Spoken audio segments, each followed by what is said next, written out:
مولاي صل وسلم دائما أبدا على حبيبك خير. Kalau kau dah tahu dalam masalah tu ada hadis Nabi, kau tak payah tanya aku lagi. Mana ada kalam yang bernilai dengan kalam Nabi? Bila kalam Nabi dah ada dalam satu masalah ni, kalam lain tak payah ambil tahu. Ni kalam Nabi ni. Yang ni kalam Nabi. Sebab tu kadang-kadang tuan-tuan dan puan-puan, saya sebut daripada awal tadi, nak bawa wahyu ni, nak membela wahyu ni bukan benda mudah. Terutama kalau benda wahyu tu ditinggalkan lama dalam masyarakat. Saya bagi satu contoh aja. Dalam hadis Nabi, sunnah baca malam Jumaat ni surah apa? Al-Kahfi. Betul? Bukan Yasin. Yang sahihnya surah Kahfi. Yasin tak sahih. Tapi orang Melayu baca Yasin. Cuba tukar. Apa jadi? Oh.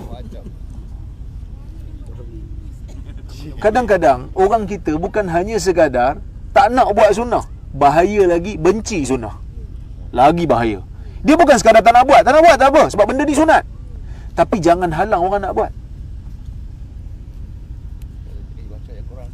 Ha? Itu tu masalahnya.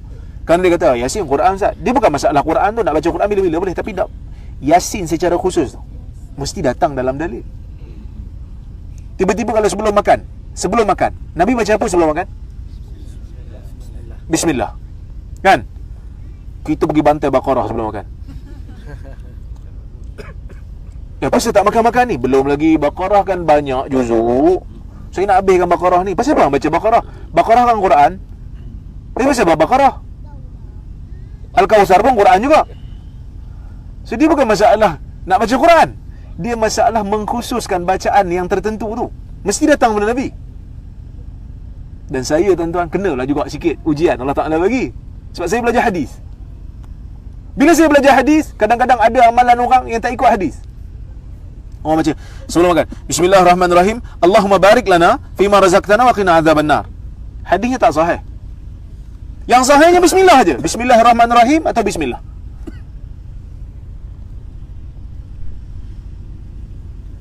Jadi kalau orang baca, tak orang tanya saya, Ustaz, doa makan tu sahih tak? Saya kata tak sahih, mungkar. Hadisnya mungkar. Mungkar ni masuk hadis yang terlalu dhaif. Salah ke Ustaz nak baca doa tu? Tak salah, tapi dia bukan doa makan. Doa ni tak perlu ada hadis. Tapi dia bukan doa makan yang Nabi ajar. Nabi ajar bismillah. Baca bismillah makan. Tapi ada orang tak puas hati. Tengok ustaz ni baca doa pun tak boleh. Bukan baca doa tak boleh. Jangan kata tu Nabi ajar. Yang Nabi ajar bismillah. Habis tu doa tu bolehlah ustaz baca. Dia bukan doa makan saja. Dapat hadiah boleh baca doa tu. Dapat anak orang baca doa tu, orang bagi kita hadiah kan? Orang bagi kita hadiah apa? Air ni kita baca masih banyak. Allahumma barik lana fima razaqtana wa qina azab. Boleh. Ataupun orang bagi kita hadiah handphone ke? Allahumma barik lana fima razaqtana wa qina azabannar. Boleh. Kerana doa makna dia kena. Ya Allah, berkatilah apa yang kau rezekikan pada kami dan jauhkan kami pada azab neraka. Itu maksud dia. Orang bagi kita hadiah kan? Kan kalau ceramah, lepas ceramah tak ada orang bagi hadiah frame ke apa kan? Kita macam Allahumma barik lana. Orang terkejut. Ni tak boleh makan Ustaz.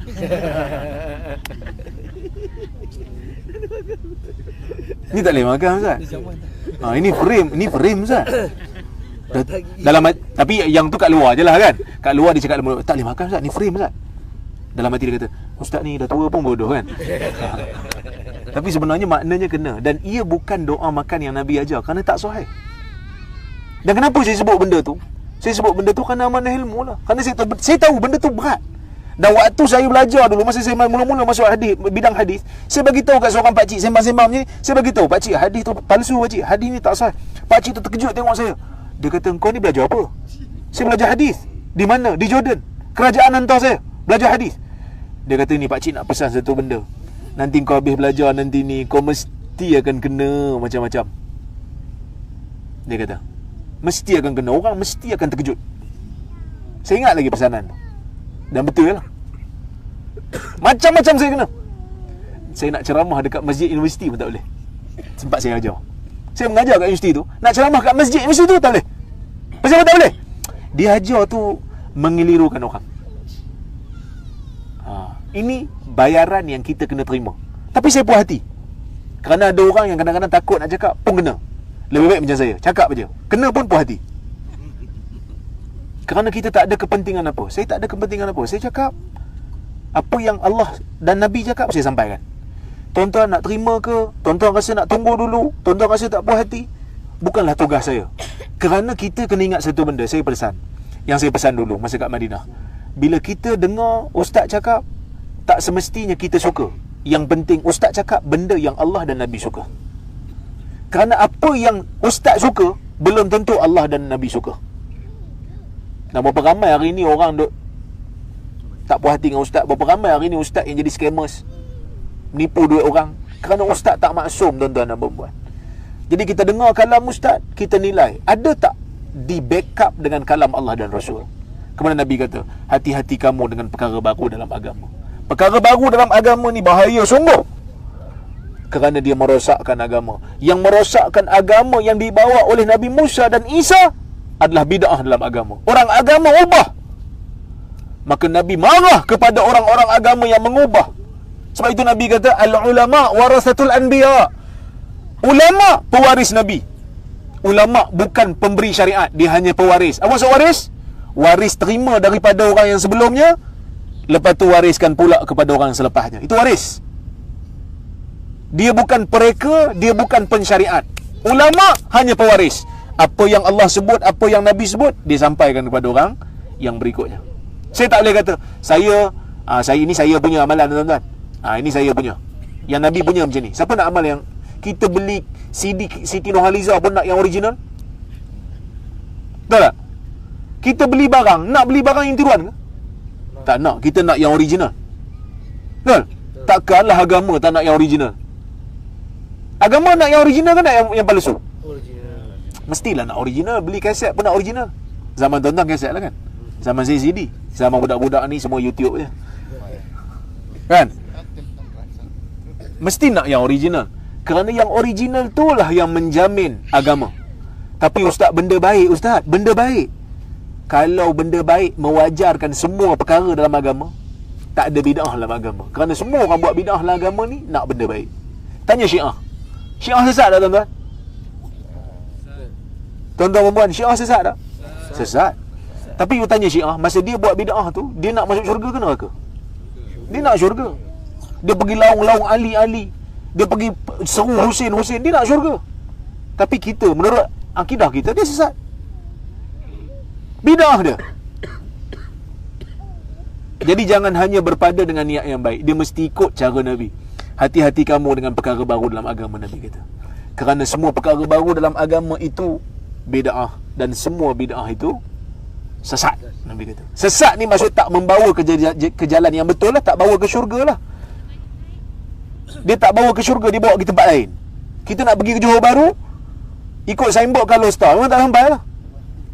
Dan orang yang buat benda-benda yang tak diajar oleh Nabi dalam agama ni, seolah-olah nak isi air dalam bekas raga yang berlubang, tapi nak bagi penuh bekas tu. Boleh penuh? Tak penuh. Amalan kita terhad, amalan kita sikit, kita pemalas ibadat. Pastikan bila sesekali beribadat, ikut cara Nabi. Kerana itulah yang confirm beri pahala. Kita amalan tak banyak, tiba-tiba kita buat sesuatu yang tak confirm. Masuk dalam pasar raya, ada 2 meja. Satu meja, dia kata, bang, kena pilih salah satu daripada 2 ni. Meja saya peraduan, meja ni pun peraduan. Meja saya kalau abang pilih, confirm dapat hadiah walaupun kecil. Meja sebelah lagi, kalau abang pilih meja sebelah, jangan pergi meja saya. Pilih salah satu. Tapi meja sebelah ni kalau pusing-pusing, kalau nasib baik dapatlah hadiah, kalau nasib tak baik memang tak dapat langsung. Nak pilih mana? Ya, pilih yang dapat confirm lah. Kecil-kecil pun dapat. Itulah umpamanya orang yang mengamalkan sunnah walaupun sikit. Jadi kerja Nabi sebut, kita balik pada hadis tu yang saya baca tadi. Nabi kata, orang yang membawa ilmu agama ni, orang baik-baik ni, yang ikhlas ini, yang tak fikir tentang kepentingan peribadi ni, apa kerja dia? Yanfuna anhu tahrifal ghalin. Mereka akan membersihkan agama daripada penyelewengan orang yang melampau. Dalam agama ni ada orang yang melampau. Melampau dalam agama maksudnya, Nabi ajar macam ni, nak buat lebih lagi. Nabi ajar macam ni, nak buat lebih lagi. Wantihalal mubtilin, dan ajaran orang yang nak membatalkan agama. Wa ta'wilal jahilin, dan takwilan-takwilan orang yang jahil. 3 benda ni merosakkan agama. Ustaz, pasal apa Nabi tak sebut orang buat maksiat? Orang buat maksiat tak rosakkan agama, dia rosakkan diri dia. Orang buat maksiat, dia rosakkan diri dia. Dia minum arak, dia pergi berzina, dia pergi mencuri, dia rosakkan diri dia. Dia tak rosakkan agama dia. Kalau orang tanya, dia pun tahu benda ni haram. Tapi bid'ah, kemelampauan dalam agama, dia merosakkan diri dia dan merosakkan agama dia dan merosakkan orang yang ikut ajaran dia. Sebab tu bahaya. Sebab tu kita kena pastikan amalan kita di akhir zaman ni benar-benar bertepatan dengan apa yang Nabi ajar.